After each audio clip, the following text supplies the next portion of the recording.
اللہ نور السماوات والارض مثل نوره كمشكاة فيها مصباح المصباح في زجاجة الزجاجة كأنها كوكب دري يوقد من شجرة مباركة زيتونة نحمده ونصلي على رسوله الكريم اما بعد فاعوذ بالله من الشيطان الرجيم بسم الله الرحمن الرحيم رب اشرح لي صدري ويسر لي امري واحلل عقدة من لساني يفقهوا قولي۔ ہمارا دین ہمیں ایک طرف اپنے خالق سے جوڑتا ہے، دوسری طرف ہمیں بندوں کے ساتھ اچھی طرح زندگی بسر کرنے کی تعلیم دیتا ہے۔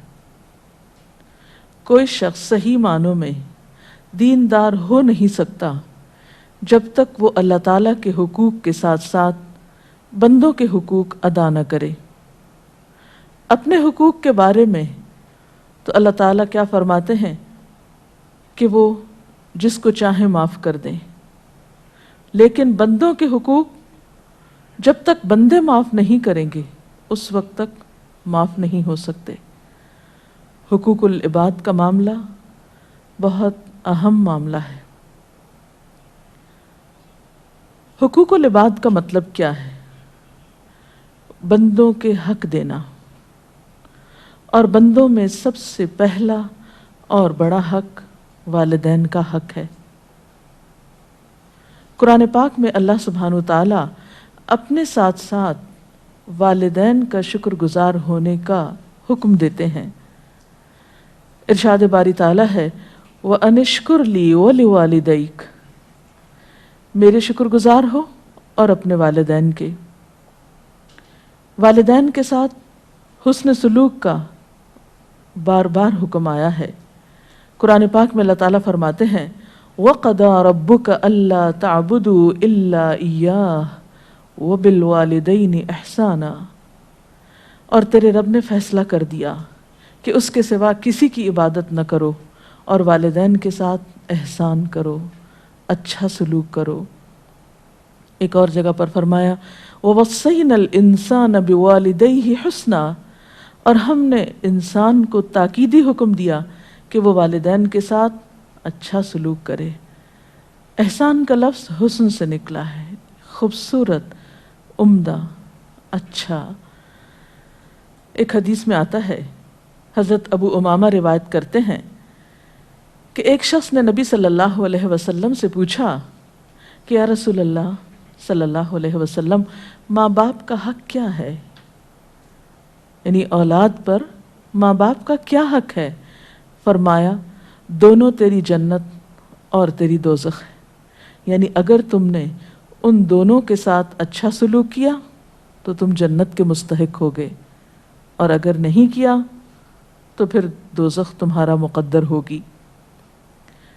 سوال یہ پیدا ہوتا ہے کہ والدین کے ساتھ احسان یا حسن سلوک کس طرح کیا جائے، اور اس میں کیا کیا چیزیں شامل ہیں تاکہ ہم اپنے والدین کا حق صحیح طور پر ادا کر سکیں۔ سب سے پہلی بات تو یہ ہے کہ ہمیں والدین کے لیے شکر گزاری کے جذبات رکھنے چاہیے، جیسا کہ ارشاد باری تعالیٰ ہے اَنِ اشْكُرْ لِي وَلِوَالِدَيْكَ، اور شکر گزاری کا مطلب کیا ہے کہ انسان والدین کے لیے دل میں محبت کے جذبات رکھے، قدردانی کے جذبات رکھے، ان کے احسانات پر زبان سے بھی شکر ادا کرے اور پھر جواباً ان کی اطاعت بھی کرے۔ والدین کو خوش رکھنا یہ بھی احسان کی ایک شکل ہے۔ حضرت عبداللہ بن عمرو کہتے ہیں کہ نبی صلی اللہ علیہ وسلم نے ارشاد فرمایا اللہ کی خوشنودی والد کی خوشنودی میں ہے، یعنی اگر والد خوش ہیں تو اللہ تعالیٰ بھی تم سے خوش ہیں، اور اللہ کی ناراضگی والد کی ناراضگی میں ہے۔ ایک اور حدیث میں آتا ہے کہ ایک آدمی اپنے ماں باپ کو روتا ہوا چھوڑ کر نبی صلی اللہ علیہ وسلم کے پاس ہجرت پر بیعت کرنے کے لیے حاضر ہوا، تو آپ نے اس شخص کو واپس لوٹا دیا اور فرمایا جاؤ اور جا کر ان کو خوش کرو جس طرح تم انہیں رلا کر آئے تھے۔ گویا والدین کو خوش رکھنا اولاد کی ذمہ داریوں میں سے ایک ہے۔ پھر اسی طرح زبانی کلامی خوش بھی نہیں رکھا جا سکتا جب تک ان کی خدمت نہ کی جائے۔ اس لیے حسن سلوک کی ایک اہم کڑی کیا ہے کہ سب سے پہلے والدین کی خدمت کی جائے۔ اس سلسلے میں ہم دیکھتے ہیں کہ آپ صلی اللہ علیہ وسلم نے فرمایا وہ آدمی ذلیل ہو پھر ذلیل ہو پھر ذلیل ہو، یعنی 3 بار آپ نے یہ بات فرمائی۔ لوگوں نے پوچھا کہ اللہ کے رسول صلی اللہ علیہ وسلم کون آدمی؟ فرمایا وہ آدمی جس نے ماں باپ کو بڑھاپے کی حالت میں پایا، دونوں کو پایا یا ان میں سے ایک کو پایا، اور پھر ان کی خدمت نہ کی اور اس طرح جنت میں داخل نہ ہوا۔ تو گویا والدین کی خدمت جنت میں داخلے کا ذریعہ ہے، جنت میں داخل ہونے کا طریقہ ہے۔ اسی طرح ایک اور حدیث میں آتا ہے کہ ایک شخص آپ کے پاس جہاد کرنے کی غرض سے حاضر ہوا، تو آپ نے اس سے پوچھا کہ کیا تمہارے ماں باپ زندہ ہیں؟ تو اس نے کہا جی ہاں۔ آپ نے ارشاد فرمایا جاؤ اور ان کی خدمت کرو، یہی جہاد ہے۔ یعنی اگر والدین کی خدمت کرنے والا اور کوئی نہیں تو ایسے شخص سے تو جہاد بھی ساقط ہے۔ اسی طرح والدین کے ساتھ عاجزی اور انکساری کے ساتھ پیش آنا یہ بھی حسن سلوک میں شامل ہے۔ قرآن پاک میں اللہ تعالیٰ فرماتے ہیں وَاخْفِضْ لَهُمَا جَنَاحَ الذُّلِّ مِنَ الرَّحْمَةِ، اور ان دونوں کے لیے اپنے کندھے جھکا کر رکھو مہربانی کے ساتھ، یعنی ایک طرف مہربانی ہو اور دوسرے ادب اور احترام ہو۔ حضرت ابو ہریرہ نے ایک بار 2 آدمیوں کو دیکھا، ایک سے پوچھا یہ دوسرے تمہارے کون ہیں، یعنی یہ تمہارے ساتھ کون جا رہے ہیں؟ تو اس نے کہا کہ یہ میرے والد ہیں۔ تو آپ نے ان کو تلقین کی کہ دیکھو ان کا نام نہ لینا، یعنی نام سے نہیں پکارنا کیونکہ یہ ادب کے خلاف ہے، کبھی ان سے آگے نہیں چلنا اور نہ کبھی ان سے پہلے بیٹھنا، یعنی ادب و احترام میں یہ چیزیں بھی شامل ہیں۔ ایک اور روایت میں آتا ہے کہ اللہ تعالیٰ نے موسیٰ علیہ السلام کے پاس وحی بھیجی کہ اے موسیٰ اپنے ماں باپ کی توقیر کرو، یعنی عزت کرو، اس لیے کہ ماں باپ کی عزت کرنے والے کی میں عمر بڑھا دیتا ہوں، یعنی جو شخص اپنے ماں باپ کی عزت کرتا ہے ان سے عزت سے پیش آتا ہے تو اس کی عمر میں برکت ہوتی ہے، اور اس کو ایسی اولاد عطا کرتا ہوں، ایسا بیٹا عطا کرتا ہوں جو اس کی عزت کرتا ہے۔ یعنی والدین کے ساتھ حسن سلوک ان نیکیوں میں سے ہے جس کی جزا انسان کو دنیا میں ہی مل جاتی ہے، اور فرمایا جو ماں باپ کو ستاتا ہے میں اس کی عمر کم کر دیتا ہوں اور اس کو پھر ایسی اولاد دیتا ہوں جو اس کو ستائے۔ پھر اسی طرح والدین کے ساتھ محبت سے پیش آنا چاہیے۔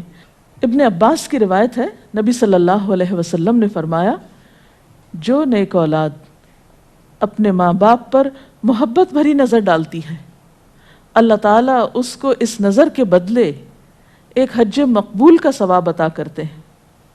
آپ دیکھیے کہ حج کرنا کتنا مشقت والا کام ہے، لیکن جو شخص ماں باپ کو پیار سے دیکھتا ہے اس کے لیے اتنا بڑا اجر و ثواب لکھ لیا جاتا ہے۔ لوگوں نے پوچھا اللہ کے رسول صلی اللہ علیہ وسلم اگر کوئی شخص دن میں 100 بار ایسا کرے، یعنی 100 بار محبت سے دیکھے، تو آپ نے فرمایا جی ہاں اگر کوئی 100 بار بھی دیکھے تب بھی اللہ بالکل پاک ہے، یعنی اس کے پاس بے حساب اجر و ثواب تمہارے تصور سے بہت بڑا ہے، تنگ دلی سے پاک ہے۔ پھر اسی طرح محبت کے ساتھ دیکھنے اور پیش آنے کے ساتھ ساتھ گفتگو میں بھی محبت، ادب و احترام اور نرمی ہونی چاہیے۔ قرآن پاک میں خاص طور پر تلقین کی گئی فَلَا تَقُلْ لَهُمَا أُفٍّ وَلَا تَنْهَرْهُمَا، ماں باپ کو اف تک نہ کہو، یعنی اگر کوئی بات ان کی ناگوار گزرتی ہے، تمہیں ناپسند آتی ہے تو جواب میں اف نہ کہو، اور نہ ہی ان سے جھڑک کر بات کرو، بلکہ اس کے برعکس نرمی سے گفتگو کرنی چاہیے۔ اسی طرح والدین کے لیے نرمی اور محبت اور شفقت کے ساتھ گفتگو کرنی چاہیے، نہ صرف یہ کہ ہمارے عمل سے اس کا اظہار ہو بلکہ گفتگو میں بھی اس کا اظہار ہونا چاہیے. ان کو برا بھلا کہنے سے پرہیز کرنا چاہیے. حضرت عبداللہ فرماتے ہیں کہ نبی صلی اللہ علیہ وسلم نے ارشاد فرمایا سب سے بڑا گناہ یہ ہے کہ انسان اپنے والدین پر لعنت بھیجے. عرض کی گئی کہ یہ کیسے ہو سکتا ہے، یعنی کوئی شخص ایسا بد نصیب بھی ہے کہ جو ماں باپ کو برا بھلا کہے؟ تو آپ نے فرمایا کہ ایک شخص کسی کے ماں باپ کو گالی دیتا ہے تو گویا اس نے خود اپنے والدین کو دی. یعنی اگر آپ کسی کے والدین کو دیتے ہیں اور وہ پلٹ کے آپ کے والدین کے، تو آپ سبب بنے اپنے ماں باپ کو برا کہلوانے کے. تو گویا ایسے عمل سے بھی پرہیز کرنا چاہیے جس سے براہ راست تو کیا انڈائریکٹلی بھی والدین کے لیے تکلیف اور پریشانی کا سبب نہ بنے. پھر اسی طرح والدین کی اطاعت کرنا، ان کی بات ماننا یہ بھی ضروری ہے، اور نافرمانی سے پرہیز کرنا چاہیے. اپنے ماں باپ کے ساتھ نیکی کرو، تمہاری اولاد تمہارے ساتھ بھلائی کرے گی. اسی طرح ایک اور روایت میں آتا ہے آپ صلی اللہ علیہ وسلم نے فرمایا کیا میں تمہیں بڑے گناہ کے بارے میں نہ بتاؤں؟ صحابہ کرام نے عرض کیا کیوں نہیں اے اللہ کے رسول صلی اللہ علیہ وسلم؟ آپ نے فرمایا سب سے بڑا گناہ یہ ہے کہ انسان اللہ کے ساتھ کسی کو شریک کرے اور پھر اپنے والدین کی نافرمانی کرے. اس وقت آپ صلی اللہ علیہ وسلم تکیہ لگائے ہوئے تھے، یعنی ٹیک لگا کے بیٹھے تھے. آپ نے تکیہ چھوڑ دیا اور فرمانے لگے اور جھوٹ بولنا، جھوٹی گواہی دینا، سن لو، جھوٹ بولنا، جھوٹی گواہی دینا. اور آپ برابر یہی کہتے رہے یہاں تک کہ ہم نے خواہش کی کہ کاش آپ خاموش ہو جائیں. پھر اسی طرح یہ ہے کہ انسان اگر والدین کی نافرمانی کرتا ہے تو اس نافرمانی کی سزا انسان کو دنیا میں بھی ملتی ہے. پھر اسی طرح یہ ہے کہ ہمیں والدین کی ضروریات کا بھی خیال رکھنا چاہیے. یعنی صرف زبانی اچھی باتیں کرنا یا وقتی طور پر کوئی خدمت کر دینا کافی نہیں، بلکہ اس چیز پر بھی نظر رکھنی چاہیے کہ وہ کس کس چیز کے ضرورت مند ہیں، اور خصوصاً بڑھاپے میں. قرآن پاک میں اللہ سبحانہ وتعالیٰ فرماتے ہیں یسألونک ماذا ینفقون، لوگ آپ سے پوچھتے ہیں کہ وہ کیا خرچ کریں. قل ما انفقتم من خیر فللوالدین، ان سے کہہ دیجئے کہ جو بھی تم مال میں سے خرچ کرو تو والدین کے لیے، یعنی پہلا حق انسانوں میں سے والدین کا ہے. والاقربین، اور رشتہ داروں پہ خرچ کرو. والیتامی والمساکین، اور یتیموں اور مسکینوں پہ خرچ کرو. وابن السبیل، اور مسافروں پہ خرچ کرو. تو گویا انسان کے مال کے سب سے زیادہ حقدار اس کے والدین ہیں. ایک بار ایک شخص نبی صلی اللہ علیہ وسلم کے پاس آیا اور اپنے باپ کی شکایت کرنے لگا کہ وہ جب چاہتے ہیں میرا مال لے لیتے ہیں. آپ نے اس آدمی کو بلایا کہ تم اپنے بچے کا مال کیوں لیتے ہو؟ ایک بوڑھا آدمی لاٹھی ٹیکتا ہوا آپ صلی اللہ علیہ وسلم کے پاس حاضر ہوا اور کہنے لگا اے اللہ کے رسول صلی اللہ علیہ وسلم، ایک زمانہ تھا کہ یہ کمزور اور بے بس تھا، مجھ میں طاقت تھی، میں مالدار تھا اور یہ خالی ہاتھ تھا. میں نے کبھی اس کو اپنی کوئی چیز لینے سے روکا نہیں. آج میں کمزور ہوں، خالی ہاتھ ہوں، یہ مالدار ہے، قوی ہے، اور یہ اپنا مال مجھ سے بچا بچا کے رکھتا ہے. اور یہ ایک حقیقت ہے کہ والدین تو خوشی سے اولاد پہ خرچ کرتے ہیں، اور اگر زندگی میں کبھی اولاد کو والدین پہ خرچ کرنا پڑے تو دل تنگ ہونے لگتے ہیں. نہیں، والدین کے لیے دل تنگ نہ رکھیے، بلکہ اپنے مال پر اپنی ذات سے زیادہ ان کا حق سمجھیے. اور آخری بات یہ کہ انہیں اپنی دعاؤں میں یاد رکھیے. والدین کے لیے دعا تو اللہ تعالیٰ نے خود سکھائی ہے.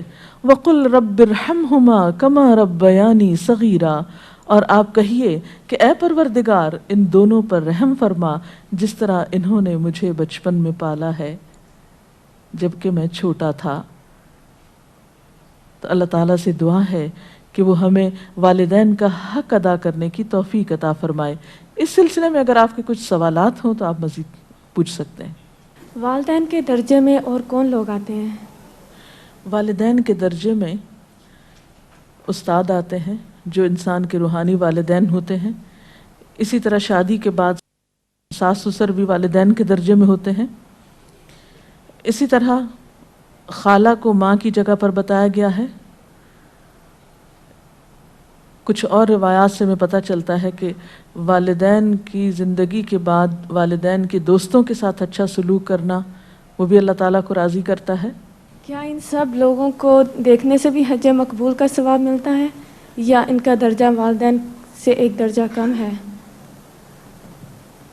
بات یہ ہے کہ وہ تو اصل والدین ہی کے لیے حدیث میں آیا ہے، لیکن ان کے ساتھ حسن سلوک بھی اجر و ثواب کا باعث ہے۔ اگر والدین اولاد کو دین سے ہٹ کر کسی بات کا حکم دیں تو پھر ان کے ساتھ کیا رویہ رکھنا چاہیے؟ اب دیکھیے کہ اللہ تعالیٰ کا حق تو بہرحال تمام انسانوں کے حقوق سے بڑا ہے، کیونکہ جتنے احسانات ہم پر اللہ سبحانہ وتعالیٰ کے ہیں کسی اور کے نہیں ہیں۔ قرآن پاک میں اللہ تعالیٰ فرماتے ہیں وَوَصَّيْنَا الْإِنسَانَ بِوَالِدَيْهِ حُسْنًا وَإِنْ جَاهَدَاكَ عَلَىٰ أَن تُشْرِكَ بِي مَا لَيْسَ لَكَ بِهِ عِلْمٌ فَلَا تُطِعْهُمَا۔ ہم نے انسان کو ماں باپ کے ساتھ بھلائی کرنے کی وصیت کی تھی، اگر تیرے ماں باپ تجھے میرے ساتھ شریک کرنے کو کہیں تو ہرگز ان کی بات نہ مان۔ کیوں؟ اس لیے کہ اللہ تعالیٰ کا حق ماں باپ کے حق سے بڑا ہے۔ مخلوق کی اطاعت اسی وقت ہوگی جب کہ وہ اللہ کی فرما برداری میں ہو، نافرمانی میں نہ ہو۔ ماں اور باپ دونوں میں سے سب سے زیادہ حق کس کا ہے؟ دونوں کا ہی حق بہت ہے، لیکن والدین میں سے خصوصی طور پر ماں کا حق زیادہ بتایا گیا ہے۔ قرآن پاک میں اللہ تعالیٰ فرماتے ہیں وَوَصَّيْنَا الْإِنسَانَ بِوَالِدَيْهِ إِحْسَانًا حَمَلَتْهُ أُمُّهُ كُرْهًا وَوَضَعَتْهُ كُرْهًا۔ ہم نے انسان کو ہدایت کی کہ والدین کے ساتھ اچھا سلوک کرے۔ اس کی ماں نے مشقت اٹھا کر اسے پیٹ میں رکھا اور مشقت اٹھا کر اس کو جنم دیا۔ حضرت عیسیٰ علیہ السلام کے بارے میں آتا ہے وَبَرًّا بِوَالِدَتِي وَلَمْ يَجْعَلْنِي جَبَّارًا شَقِيًّا۔ ایک شخص آپ کے پاس آتا ہے اور پوچھتا ہے مجھ پر سب سے زیادہ حق کس کا ہے؟ فرمایا تیری والدہ کا۔ وہ پھر پوچھتا ہے، آپ نے فرمایا تیری والدہ کا۔ تیسری بار پوچھتا ہے تو آپ فرماتے ہیں تیری والدہ کا۔ جب چوتھی بار وہ یہی سوال دہراتا ہے تو آپ نے فرمایا تیرے والد کا۔ تو اس سے پتہ چلتا ہے کہ ماں کی چونکہ قربانی زیادہ ہوتی ہے، اس لیے ماں کے جذبات کا خیال رکھنا زیادہ توجہ کا تقاضا کرتا ہے، اگرچہ والد کی نافرمانی کی بھی اجازت نہیں ہے، لیکن ماں چونکہ اولاد کے ساتھ ایک خاص قسم کی محبت اور شفقت اور ممتا رکھتی ہے، تو جب وہ ہرٹ ہوتی ہے تو اس سے اس کو تکلیف بہت پہنچتی ہے، اس لیے خصوصی طور پر اس کا خیال رکھنے کا حکم دیا گیا۔ میڈم میں یہ پوچھنا چاہ رہی تھی کہ والدین کی کوئی پرانی غلطی ہو جس کا اب ہم کو جیسے پڑھ کے قرآن احساس ہوا ہے، تو اب ہم ان کو کس طرح احساس دلائیں تاکہ وہ توبہ کر لیں اس عمل سے اپنے، اور ہم سمجھ بھی رہے ہیں کہ اس کی پریشانیاں ان کے آگے آ رہی ہیں۔ ان کو آسان طریقے سے آپ سمجھا سکتے ہیں، ان کو بتا سکتے ہیں۔ میڈم کیا سوتیلے والدین کے حقوق بھی سگے والدین کے برابر ہیں؟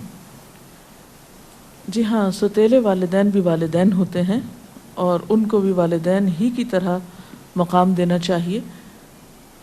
آپ صلی اللہ علیہ وسلم کے طریقے میں ہم دیکھتے ہیں کہ آپ کے اپنے والدین، آپ کے والد تو آپ کی پیدائش سے پہلے ہی دنیا سے رخصت ہو چکے تھے، آپ کی والدہ بھی 6 سال کی عمر میں رخصت ہو گئی۔ تو جن خواتین نے آپ کو دودھ پلایا تھا، بچپن میں پالا تھا، آپ ان کے ساتھ بہت اچھا سلوک کیا کرتے تھے۔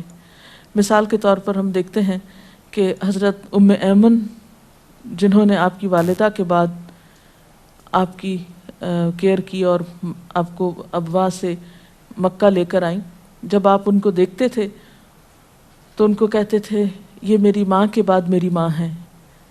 اسی طرح ایک اور موقع پر آپ گوشت تقسیم کر رہے تھے کہ اتنے میں ایک بوڑھی خاتون آئیں، آپ نے اپنی چادر بچھائی اور اپنا کام چھوڑ کر ان کو ویلکم کیا، تو لوگوں نے پوچھا کہ یہ کون خاتون ہے جن کو آپ اتنی عزت دے رہے ہیں؟ تو بتایا گیا کہ یہ آپ کی رضائی ماں ہیں۔ تو بات یہ ہے کہ والدین چاہے حقیقی ہوں یا سوتیلے ہوں یا رضائی ہوں، ان سب کے ساتھ حسن سلوک ہم سب پر لازم ہے جہاں جہاں بھی موقع ہو۔ محترم استاذہ، اگر والدین کسی کے انتقال کر گئے ہوں اور انہوں نے ان کے ساتھ کوئی بدسلوکی یا اذیت دی ہو تو پھر کیا کریں ان کے لیے؟